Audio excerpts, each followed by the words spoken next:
Meal maker 1 cup, నీళ్ళల్లో ఉప్పు add చేసుకొని నానబెట్టుకోండి 1 గంట వరకు. కొత్తిమీర, పుదీనా, పచ్చిమిర్చి 4-5 తీసుకున్నాను. కొత్తిమీర, పుదీనా, ఒక ఉప్పెడు తీసుకున్నాను. ఒక మీడియం సైజ్ ఉల్లిపాయ చాప్ చేసుకొని ఈ మిల్ మేకర్స్లో యాడ్ చేసుకోండి. బ్రెడ్ స్లైసెస్ ఒక 2 ఇదిగో ఇలాగా చక్కగా యాడ్ చేసేసుకోండి. గ్రైండ్ చేసుకుందాము.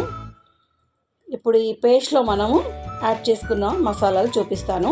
ఇదిగో ఇలాగా పేస్ట్ లాగా ప్రిపేర్ అయిపోతుంది.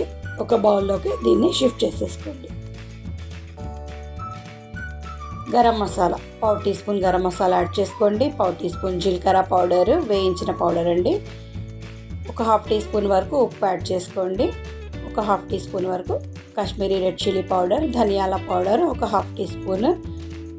కార్న్ఫ్లవర్ వచ్చేసి కార్న్ స్టాక్ అంటారు, కార్న్ఫ్లవర్ అంటారు, అది 2 టీ స్పూన్లు ఇక్కడ యాడ్ చేసుకోండి. చక్కగా ఇదిగో ఇలాగా కలిపేసేయండి. ఇలా కలుపుకున్నాక పొటాటోస్ అండి, మీడియం సైజ్ అయితే 2 తీసుకోండి, పెద్దదైతే 1 తీసుకోండి. ఉడకబెట్టేసి దాన్ని కూడా ఇలాగే స్మాష్ చేసి ఫస్టే పెట్టేసేయండి. ఇదిగో నేను చూపిస్తున్న విధంగా ఇక్కడ మీరు దీన్ని యాడ్ చేసుకోండి.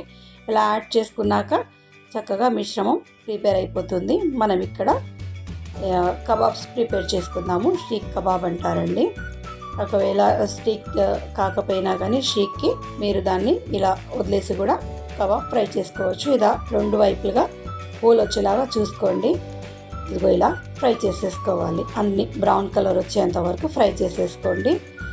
చాలా యమీగా టేస్టీగా ఉంటాయండి. మీరందరూ తప్పకుండా ట్రై చేయండి. ఈ రంజాన్కి ఈ రెసిపీని మీకు ఎలా కుదిరిందో మర్చిపోకుండా నాకు కామెంట్ సెక్షన్లో కామెంట్ చేయండి. Like, share, comment, subscribe, hit the bell icon. Thank you.